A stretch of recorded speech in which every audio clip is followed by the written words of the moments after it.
الذي ليس لصفته حد محدود ولا نعت موجود ولا وقت معدود ولا أجل ممدود فطر الخلائق بقدرته ونشر الرياح برحمته الصلاة والسلام على الرسول المسدد المصطفى الأمجد المحمود الأحمد سيدنا ومولانا ومولى الكونين جد الحسن والحسين علي والقاسم محمد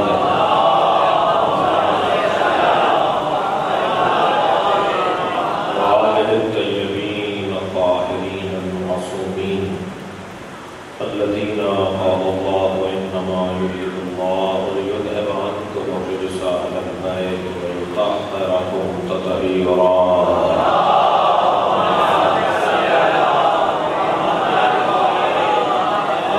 الله على أعدائهم أجمعين من يوم عداوتهم إلى قيام يوم الدين أما بعد قال الحكيم في القرآن الكريم بسم الله الرحمن الرحيم وكذلك يجتبيك ربك ويعلمك من تأويل الأحاديث ويتم نعمته عليك وعلى آل يعقوب كما تمها على أبويك من قبل إبراهيم وإسحاق إن ربك عليم حكيم صلوات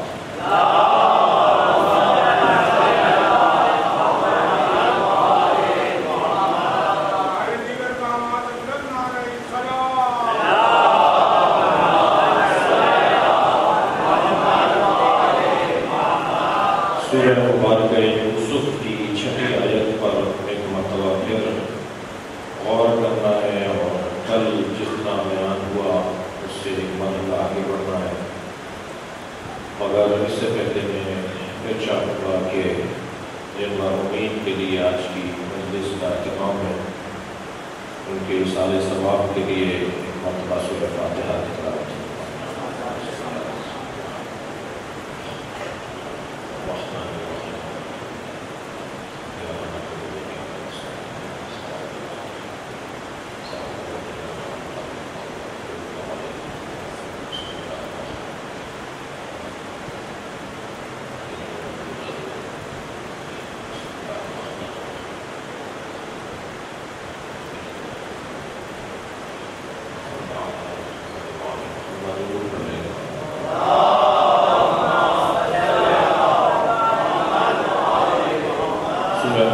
یوسف کا بیان ہے اور چھٹی آیت میں اللہ ارشاد فرما رہا ہے وَكَذَلِكَ يَجْتَبِيكَ رَبُّكَ، اور اسی طرح تمہارے رب نے اے یوسف تمہیں مجتبی بنا دیا۔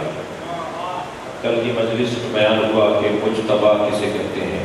مجتبی ایک عمومی عنوان فضیلت ہے، یعنی ہر وہ وجود کے جسے اللہ نے منتخب کیا ہو، اب وہ منتخب نبوت کے لیے کیا گیا ہو تب بھی وہ مجتبی کہلاتا ہے، وہ رسالت کے لیے منتخب کیا گیا ہو تب بھی مجتبی کہلاتا ہے، امامت کے لیے منتخب ہو تب بھی مجتبی ہے، وہ اگر وصایت کے لیے منتخب ہو تب بھی مجتبی ہے، وہ اگر خلافت کے لیے منتخب ہو صلوات پڑھ رہا ہوں۔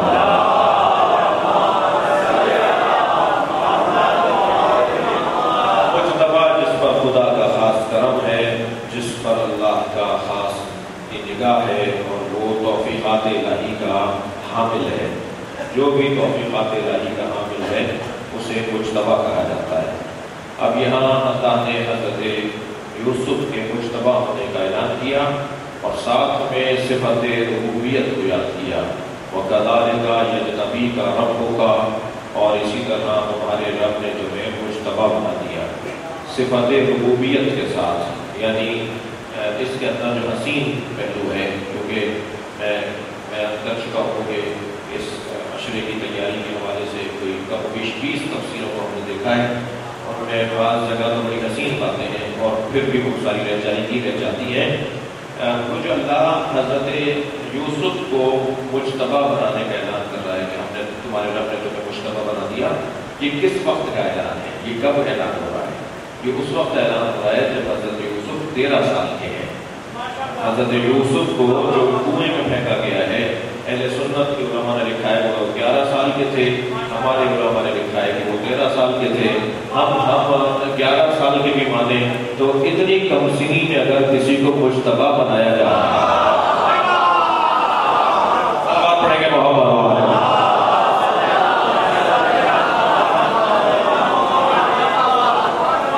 میں اللہ مجتبی بنا رہا ہے۔ وَكَذَلِكَ يَجْتَبِيكَ رَبُّكَ، تمہارے رب نے تمہیں مجتبی بنایا۔ وَيُعَلِّمُكَ مِن تَعْوِيلِ الْأَحَادِيثِ، اور تمہارے رب نے احادیث کی تعویل کا تمہیں علم عطا کیا ہے۔ آج ہم اس نقطے کے اوپر تھوڑی دیر رکنا چاہیں گے کہ یہ طے ہو گیا کہ اللہ علم عطا کرتا ہے اہلیت اور قابلیت کو دیکھ کر، صلاحیت کو دیکھ کر، نہ سن و سال کو دیکھ کر علم عطا کرتا ہے، نہ بڑھاپے کی بنیاد پر، نہ جوانی کی بنیاد پر، نہ کم سنی کی بنیاد پر۔ جس میں قابلیت ہوگی، جو ظرف اس قابل ہوگا کہ اس میں مضروب علم میں تعبیر احادیث کو ڈالا جائے، اس میں اللہ علم عطا کرے گا۔ یہ قابلیت کا عنوان، یہ فضیلتوں کا ایک بہت بڑا عنوان ہے، اور یہاں پر احادیث سے مراد حدیث مطلق بیان کو کہا جاتا ہے۔ اب وہ بیان ماضی کا ہو وہ بھی حدیث ہے، وہ بیان آئندہ کا ہو وہ بھی حدیث ہے، وہ بیان حال کا ہو وہ بھی حدیث ہے۔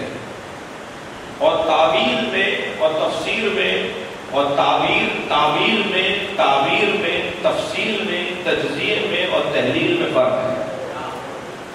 یہ الفاظ کم و بیش ایک ہی کام کے لیے استعمال ہوتے ہیں۔ تجزیہ، تحلیل، تعبیر، تفسیر، تعویل۔ سب سے زیادہ مشکل، یعنی آپ ایسے سمجھ لیجیے جیسے ایک بہت بڑا سمندر ہو، ایک سلوات پڑھے محمد والے،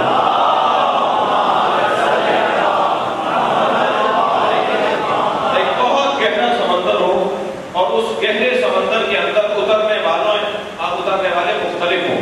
کچھ کہیں گے کہ صاحب ہم اتنے میٹر تک جا سکتے ہیں، میں اپنے الفاظ میں عرض کر رہا ہوں بات کو۔ تجزیہ، تحلیل، تعبیر، تفسیر اور تعویل، یہ پانچ قسم کی گہرائیاں ہیں۔ یہ ہیں گہرائی کی باتیں۔ تجزیہ وہ کرے گا کہ اب جو ہے وہ ایک مناظرہ ہو رہا تھا ایک جگہ، ایک صاحب کے ساتھ، تو جن سے مناظرہ ہو رہا تھا تو ان سے پوچھا کہ بھئی آپ جس سے مناظرہ کرنے جا رہے ہیں اس کے بارے میں آپ کی رائے کیا ہے؟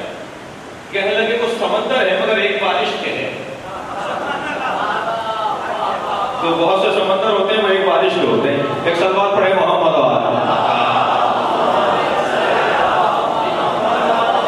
گہرائی کتنی ہے، اس کی گہرائی کتنی ہے، یہ کتنا اندر اتر سکتا ہے۔ وہ جو معصومین کے لیے کہا گیا ہے نا کہ ہم عاجز ہیں، ہم کن ہیں، معرفت اہل بیت کو حاصل نہیں کر سکتے۔ یعنی میں اور آپ اہل بیت کی معرفت کی تہ تک، کن کہتے ہیں تہ کو، جو تہ تک پہنچ جائے وہ بہت بڑا ولی بنتا ہے۔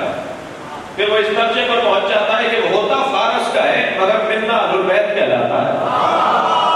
کلمات پڑھیں گے محمد والے، اس سے بلند اور بہتر صلوات نبی اور آلہ۔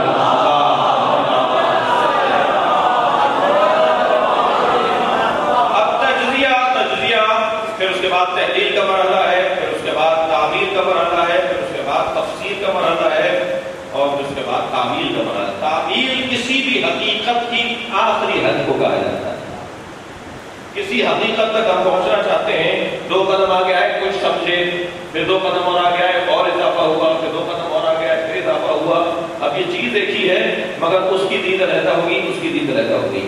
جو تجزیہ تک پہنچا ہے اس کے دید اور بینش اور اس کی سوچ علیحدہ ہوگی، جو تحلیل تک پہنچا ہے اس کی سوچ اور زیادہ بہتر ہوگی اسی چیز کے بارے میں، یعنی چیز ایک ہی ہوگی، دیدیں علیحدہ ہوں گی۔ کعبہ ایک ہی ہے، دیکھنے والے مختلف ہیں۔ نبی کی ذات ایک ہی تھی مگر دیکھنے والے مختلف ہیں۔ سب ایک نگاہ سے نہیں دیکھ رہے تھے سرکار کو، کسی کی نگاہ کچھ اور تھی، کسی کی نگاہ کچھ اور تھی۔ لہذا جو لوگ دیکھ رہے تھے مگر پہنچ نہیں رہے تھے حقیقت مصطفیٰ تک، ان کے بارے میں قرآن نے کہا، سمجھ جاؤں گا، ان کے بارے میں قرآن نے کہا تراہم ینظرون الیک وہم لا یبصرون، اے میرے حبیب آپ انہیں دیکھتے ہیں کہ یہ آپ کو دیکھتے ہیں اور نہیں دیکھتے۔ یہ کیسے ممکن ہے کوئی کسی کو دیکھ رہا ہو اور نہ دیکھ رہا ہو؟ ہاں یہ آپ کو ان آنکھوں سے دیکھتے ہیں مگر دل کی آنکھوں سے نہیں دیکھتے۔ ان کی آنکھیں چشمے سر سے تو دیکھتے ہیں، چشمے جان سے نہیں دیکھتے۔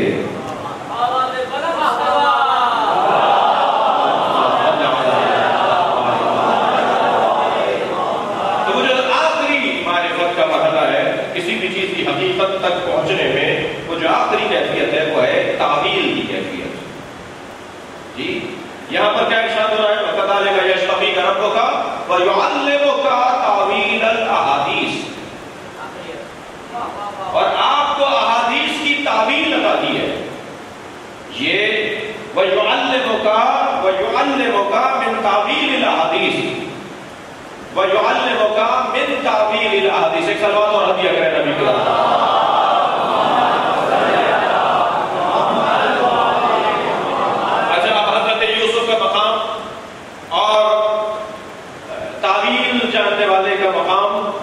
بھی برابر نہیں ہے، یعنی سارے تعویل جاننے والے ایک جیسے نہیں ہیں۔ میں ایک مرحلہ آگے آ رہا ہوں۔ یہاں پر کیا ارشاد ہو رہا ہے؟ وَيُعَلِّمُكَ مِن تَأْوِيلِ الْأَحَادِيثِ، اور اے یوسف آپ کو احادیث کی تعویل میں سے کچھ علم عطا دیا گیا ہے۔ من باغیہ ہے، کچھ علم عطا کیا گیا ہے تعویل احادیث کا، سب کچھ نہیں۔ آپ کو ساری احادیث کا علم عطا نہیں کیا گیا، تعویل احادیث کا سارا علم عطا نہیں کیا۔ من تعویل الاحادیث، بھائی وہ جو تخت بلقیس کو لے کر آیا تھا، صلوات پڑھیں محمد وعلیہ،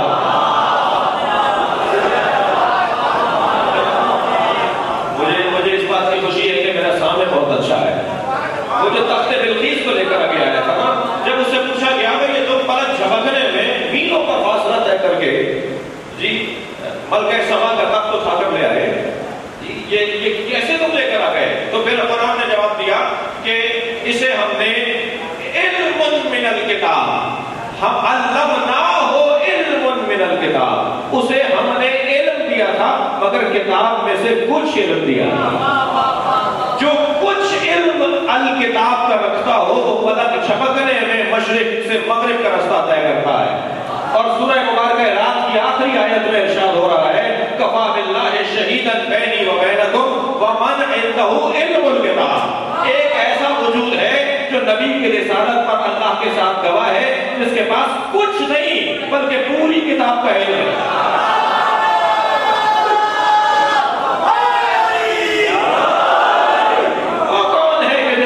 پوری کتاب کا علم ہے۔ سلوات پڑھیں گے محمد وعلیہ۔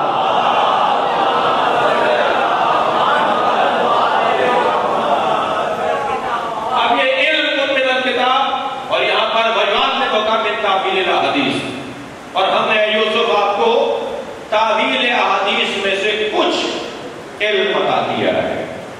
یہ کون ہے؟ یہ یوسف ہے جن کے پاس تعویل احادیث میں سے کچھ علم ہے۔ دو قیدیوں نے کہا ہم نے خواب دیکھا ہے، رو رہے تھے، ایک دوسرے سے بات کر رہے تھے، قریب آ کر بیٹھے گا تو کیا دیکھا ہے؟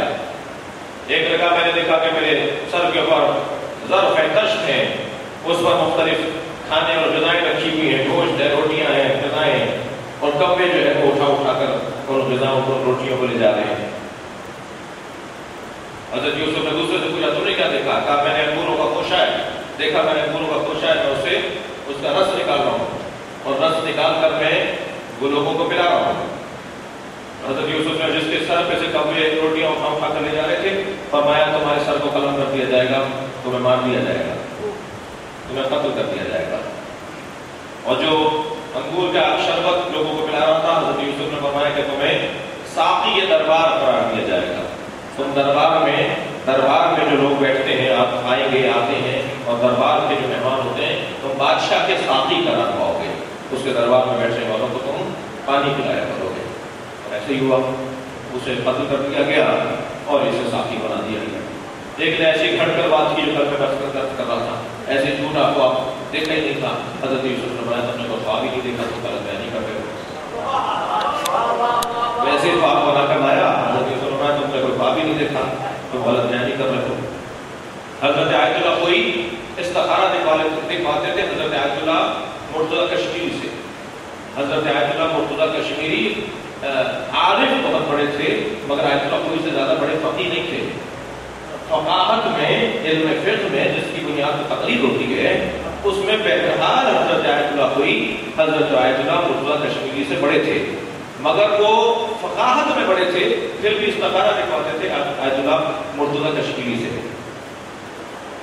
کسی نے پوچھا کہ آپ ان سے استخارہ جو بلاتے تھے, ان کو یاد کرتے تھے, مجھے آپ سے استخارہ ہے, وہ بتا جاتے تھے یا ان کو پیغام بھیجتے تھے. کہا جی ان کا استخارہ جو ہوتا ہے وہ تعبیر اور تعبیر کے قریب تر ہوتا ہے, یہ حقیقت کے قریب تک جواب دیتے ہیں. حضرت آیت اللہ مرتضیٰ کشمیری کا بارے مرتضیٰ کشمیری سے کسی نے پوچھا اچھا وہ کیسے دیکھتے تھے, کیا کرتے تھے؟ قرآن کھولا اور بیان کر دیا انہوں نے. اب وہ جو بندہ آیا تھا نیت کر کے جی میں مثال کے طور پر کشتی خریدنا چاہتا ہوں, جہاز پانی کا, اس میں شیئرز ڈالنا چاہتا ہوں, اپنے خریدنا چاہتا ہوں جی. انہوں نے استخارہ دیکھا جس میں لکھا ہوا تھا کہ جی تم دریاؤں میں اور سمندروں میں غرق کر دیے جاؤ گے. اب انہوں نے تو نہیں پوچھا تھا اس سے کہ تم کیا کاروبار کر رہے ہو, اس نے کہا جی میں نے نیت کر لی استخارہ دیکھی, انہوں نے تم کشتیوں میں اور دریاؤں میں غرق کر دیے جاؤ, یہ کام نہیں کرو. بس اس طرح کا ماحول. حضرت آیت اللہ مرتضیٰ کشمیری سے کسی نے پوچھا کہ جی آپ کے پاس یہ علم کہاں سے آیا, یہ آپ نے کہاں سے لیا؟ کہنے لگے میں نے ایک فقیر عورت سے دعا کروائی تھی, اس نے دعا دی میرے لیے رستے کھل گئے. ایک فقیر عورت, درویش عورت, البتہ ہمارے والے فقیروں کی بات اپنا ذہن نہیں لے جائے گا. فقیر جو ہے ہمارے والے جو فقیر ہیں تو مانگتے ہیں, اور جو واقعی فقیر ہوتے ہیں وہ عطا کرتے ہیں. کلمات پڑھنے کا محمد علیہ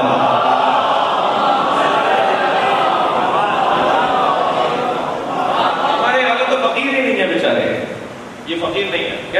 ماجرا کیا ہے؟ ماجرا یہ ہے حضرت آیت اللہ مرتضیٰ کشمیری فرماتے ہیں کہ میں گزر رہا تھا ایک دیہات سے دوسرے دیہات کی طرف, ایک جگہ سے دوسری جگہ کے لیے, تو میں نے کیا دیکھا کہ ایک راہ گزر کے اندر ایک جگہ پر رش لگا ہوا ہے, لوگ لائن لگا کر آگے بڑھ رہے ہیں کر کے. میں نے کچھ اور قریب جا کے دیکھا تو ایک چبوترے پر ایک عورت بیٹھی تھی, گور پاگوش کالے گورے میں ایک غریبہ, اور وہ اس کے قریب جا کر لوگ کہتے تھے کہ بی استخارہ دیکھ لو. وہ تسبیح سے استخارہ دیکھتی تھی, اور تسبیح سے استخارہ دیکھ کر کہتی تھی تو میں فلاں کا سفر فلاں جگہ سفر نہیں کرنا چاہیے. وہ نہیں بتاتا تھا کہ میں سفر پہ جانا چاہ رہا ہوں. کسی کو کہتی تھی تو میں فلاں جگہ شادی نہیں کرنی چاہیے, جبکہ پھر نیت شادی کی ہوئی ہوتی تھی. حضرت آیت اللہ مرتضیٰ کشمیری فرماتے ہیں کہ میں بھی لائن میں لگ گیا, میں بھی لائن میں لگ گیا, اور میں نے بغیر کسی نیت کے اس سے کہا کہ استخارہ دیکھیے. اب جب اسے تسبیح کے دانے ڈالے, ایک دفعہ ڈالے, پھر دوبارہ ڈالے, تیسری دفعہ ڈال کے کہنا ہے تم نے نیت ہی نہیں کی ہے. اس درجے کی اور بیٹھے اس کے پاس, کہنے لگے تمہیں یہ کہاں سے پتا چلا؟ کہنے لگی کہ میں حسین کی عطادار ہوں, اور میرا شوہر حسین کی عطاداری کا مخالف ہے. جب بھی میں مجلس سے لوٹتی ہوں مجھے جوتیاں, جھاڑو, چپل کھانا پڑتی ہے اپنے شوہر سے.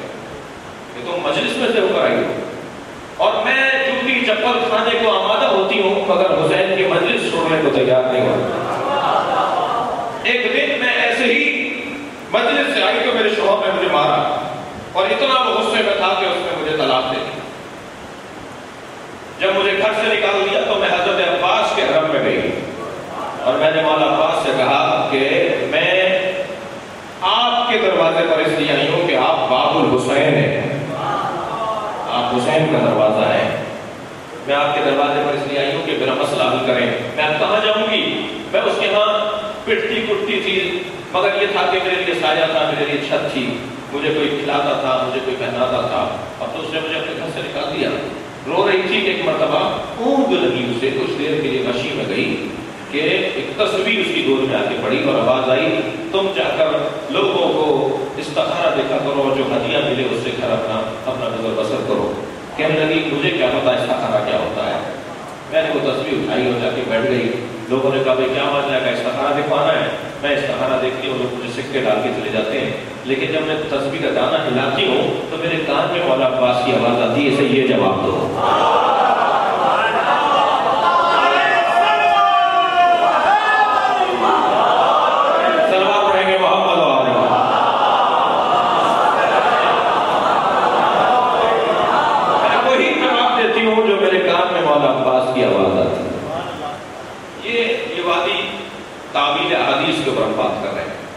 حقیقت تک پہنچنا.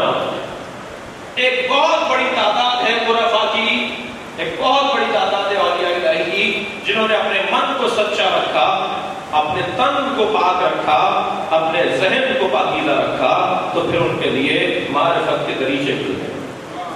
کوئی بھی حاصل کر سکتا ہے، یہ میں اور آپ بھی حاصل کر سکتے ہیں. بعض اوقات مسلسل نہیں، مدتوں اور 40 سال اور 60 سال کی محنت نہیں چاہیے ہوتی. بعض اوقات چند لمحوں کی محنت ہوتی ہے جس سے آنکھیں کھل جاتی ہیں، دریچے کھل جاتے ہیں، اور وہ چیز نظر آنے لگتی ہے جو چیز دوسروں کو نظر نہیں آ رہی. ایک بہت بڑے عارف جن کے سامنے جا کر میں بیٹھتا تھا تو اس سے پہلے کہ وہ بولے جواب دینا شروع کر دیتے تھے، اسے بولنا نہیں پڑتا تھا. نجف اشرف میں ایسے عارف کہ میں گیا ہوں، مثلا آپ گئے ان کی خدمت میں چند سوال لے کر، اس سے پہلے کہ آپ 1 2 3 4 سوال کریں وہ ایک ایک کے جواب دینا شروع کر دیں گے. یعنی آپ کو تو دل کرے گا کسی طرح میں ان کے ہاتھوں کا بوسہ لے لوں، کسی طرح میں ان کے پیروں کا بوسہ لے لوں، اس لیے کہ میں نے تجھے بتایا ہی نہیں تھا کہ میں کیا سوچ کر آیا ہوں. کسی نے ان سے پوچھا کہ آپ کو یہ درجہ عرفانی کہاں سے نصیب ہوا ہے؟ یہ کیفیت جو آپ کی ہے، ہر ایک کی کیفیت نہیں ہوتی. کہنے لگے ایک عورت مجھ سے مسئلہ پوچھنے آئی تو اس کی باتیں شکم اس کا خارج ہوا، اس کے شکم کی ہوا نکلی جس سے آواز آئی ہے، تو وہ بیٹھی تھی اور اس کے بعد شکم نکلا تھا کہ میں نے اونچی آواز اونچا بولنے کو اسے کہا کہ میں بہرا ہوں، مجھے اونچی آواز میں. اس کے چہرے کا رنگ بدل گیا، پھیکا پڑ گیا چہرے کا رنگ، شرمندہ ہونے لگی کہ میرے سامنے سے ایسا ہو گیا. تو میں نے اپنے آپ کو بہرا بنا لیا کہ کسی مومن کا دل نہ ٹوٹے. بس میں نے یہ ارادہ کیا میری آنکھوں کے سامنے سے حجاب ہٹنا شروع ہو گیا. اگر میں کسی کا دل رکھوں، سلمان پڑھے محمد و آل محمد،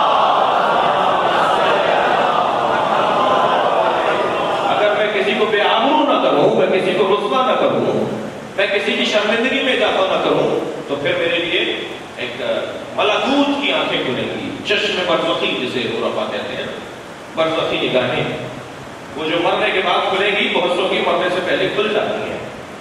وہ جو مرنے کے بعد سب دیکھیں گے وہ بہت سے مرنے سے پہلے دیکھ رہے ہوتے ہیں. اسے کہتے ہیں ملکوتی نگاہیں، چشم برزخی، ملکوتی نگاہیں. تعبیر حدیث، تعبیر حدیث کی کیا سوچ رہا ہے، یہ کیا بول رہا ہے، اس کے پیچھے کیا ہے؟ جملہ تو اس کا ہے مگر اس کے پیچھے تو سازش ہے. یہ فہم یہ اولیاء الہی کو اللہ عطا کرتا ہے. مگر حضرت یوسف کو جو اللہ عطا کر رہا ہے وہ حضرت یوسف کو من تعبیر الاحادیث ہے. تعبیر احادیث کا کچھ علم ہے جو عطا کر رہا ہے. اور وہ کہ جنہیں اللہ نے سب کچھ عطا کیا ہے وہ کون ہے؟ وہ سورہ مبارکہ آل عمران کے اندر اللہ ارشاد فرما رہا ہے، اللہ اکبر، هو الذی انزل علیک الکتاب فیہ آیات محکمات. وہ اللہ جس نے حبیب آپ پر کتاب کو نازل کیا جس میں آیات محکمات ہیں، ہن ام الکتاب، اور یہی اصل کتاب ہے. وَأُخَرُ مُتَشَابِهَاتٌ، اور دوسری آیات جو ہے متشابہات ہیں. فَأَمَّا الَّذِينَ فِي قُلُوبِهِمْ زَيْغٌ، اور جن کے دلوں پر زنگ لگ چکا ہے، فَيَتَّبِعُونَ مَا تَشَابَهَ مِنْهُ ابْتِغَاءَ الْفِتْنَةِ وَابْتِغَاءَ تَأْوِيلِهِ. تعویل پر آپ کو میں روک رہا ہوں. وہ لوگ جو متشابہ آیات سے استفادہ کرتے ہیں، محکم آیات کے ہونے کے باوجود جو متشابہ آیات سے استفادہ کرتے ہیں، وہ کون لوگ ہیں؟ ابتغاء الفتنہ، وہ لوگ ہیں جو فتنہ پھیلانا چاہتے ہیں. وہ ابتغاء تعویل، اور اپنی پسند کی تعویل کہ یہ بات نہیں ہے یہ بات ہے، جب انہیں خود نہیں پتا کہ کیا بات ہے. لوگوں کو بے وقوف بنانے کے لیے، لوگوں کو دھوکہ دینے کے لیے کہتے ہیں یہ مراد نہیں ہے یہ مراد ہے. ابتغاء تعویل، ابتغاء الفتنہ، یہ اپنی پسند یہ اس لیے اتباع کرتے ہیں تاکہ فتنہ پھیلائیں. ابتغاء تعویل، اور اپنی پسند کی تعویل کریں. وما یعلم تأویلہ الا اللہ، اور قرآن کی تعویل اللہ کے علاوہ کوئی نہیں جانتا. والراسخون فی العلم، یا وہ جانتے ہیں جو علم میں راسخ ہیں. میرے مولا علی اپنے سینے پہ ہاتھ رکھ کے فرماتے ہیں نحن راسخون فی العلم، ہم ہی اہل بیت ہیں جو علم میں راسخ ہیں. صلوات پڑھیں گے محمد و آل محمد.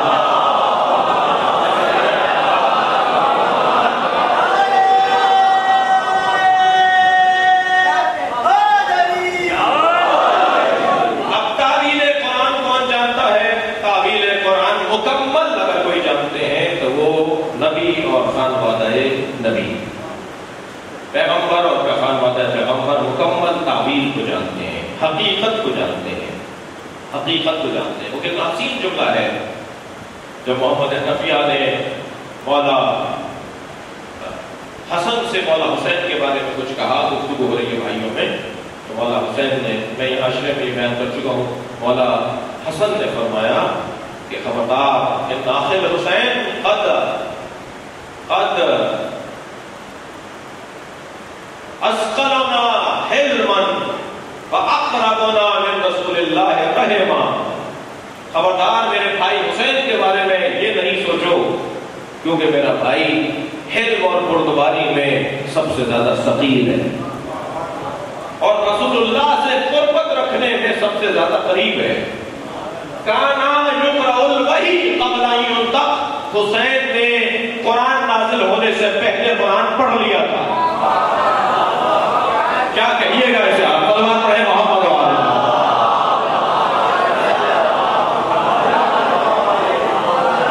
ابھی قرآن اتنا نہیں ہے کہ قرآن حسین نے پڑھ لیا ہے. یہ امام حسن امام حسین کے لیے کہہ رہے ہیں. کانا فقیہا قبل ان یخلق. جو آخری جملہ ہونا حسن کا امام حسین کے لیے، میرا بھائی حسین پیدا ہونے سے پہلے، ولادت سے پہلے فقیہ تھا. کیا مطلب ان باتوں کا؟ صلوات پڑھنے محمد و آل.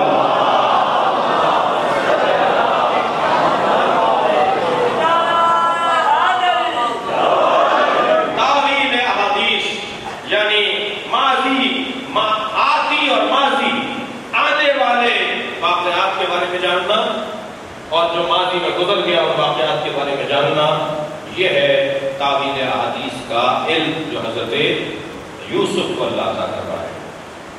آپ لوگ چاہتے ہیں اسی طرح گہرائی سے بات آگے بڑھے؟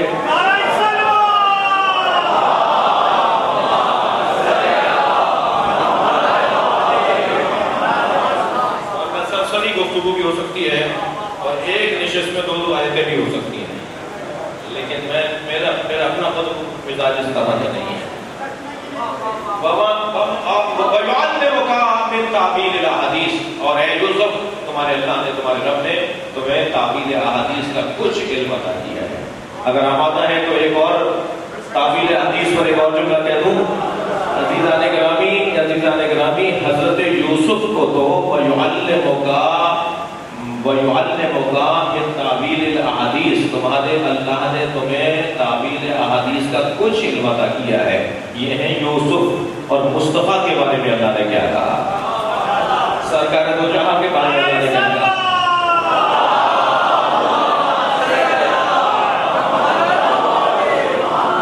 وَيُعَلِّمُكَ مِن تَعْوِيلِ الْأَحَادِيث، حضرت یوسف کے بارے میں. اور ہمارے نبی کے بارے میں اللہ کہہ رہا ہے عَلَّمَكَ مَا لَمْ تَكُنْ تَعْلَمْ. ہم نے انہیں تو احادیث کی تعویل کا کچھ علم عطا کیا ہے. اے حبیب، ہم نے آپ کو سارا کا سارا علم.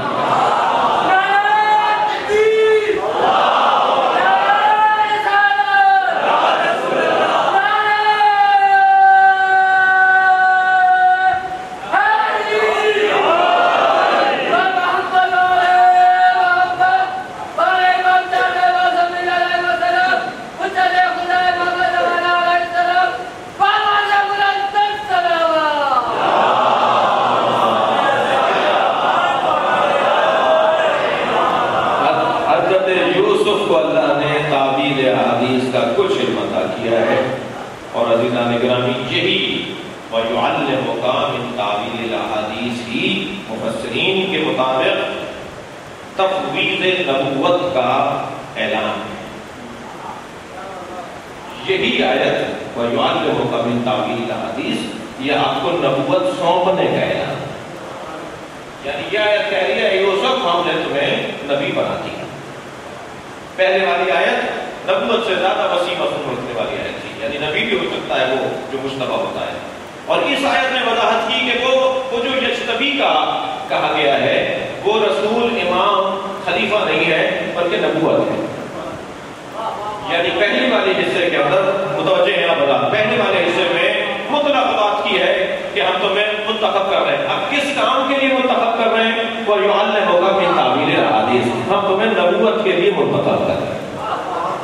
یعنی حضرت یوسف 11 سال یا 13 سال کے ہو تو نبی ہو، حضرت عیسیٰ ماں کی گود میں ہو تو نبی ہو، امام زمانہ جن کے پیچھے حضرت عیسیٰ نماز پڑھیں گے، وہ 5 سال کی عمر میں امام کیسے نہیں ہو سکتے؟ جن کے پیچھے حضرت عیسیٰ نماز پڑھیں گے، ان کا 5 سال کے سن کے اندر بظاہر 5 سال کا سن ہے جب حضرت امام عسکری کی نماز جنازہ پڑھائیں گے۔ حضرت جعفر کو آ کر کہا چچا پیچھے ہٹیے میں نماز پڑھوں گا۔ 5 سال کا بچہ، راوی کہتے ہیں